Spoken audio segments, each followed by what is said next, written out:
నోట్లో వేసుకుంటే వెన్నెలా కరిగిపోయే రవ్వ లడ్డూల్ని ఎలా తయారు చేసుకోవాలో చూద్దాం. మొదట ఒక ప్యాన్ పెట్టుకొని అందులో 2 కప్పుల ఉప్మా రవ్వ వేసుకొని 2 చెంచాల నెయ్యి వేసుకొని మీడియం ఫ్లేమ్ మీద దోరగా వేయించుకోవాలి. తర్వాత అదే ప్యాన్లో కొంచెం 1 కప్పు పచ్చి కొబ్బరిని కూడా వేసి వేగనివ్వండి.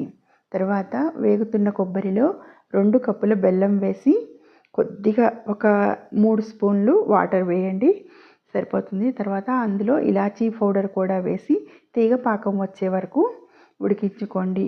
చూస్తున్నారు కదా, ఈ విధంగా తీగ పాకం వచ్చిన దాన్ని రవ్వలో వేసుకొని వేయించి పెట్టుకున్న రవ్వలో వేసుకొని ఈ విధంగా తయారు చేసుకొని పాలల్లో చేతిని ముంచి పాలు ఎలా తయారు చేసుకోవాలంటే మనము 1/2 లీటర్ పాలని పావు కంటే తక్కువ అయ్యేలా రెడీ చేసుకొని అందులో ఆ పాలల్లో వేళ్ళను ముంచుకుంటూ రవ్వని గుండ్రంగా ఉండగా చుట్టుకో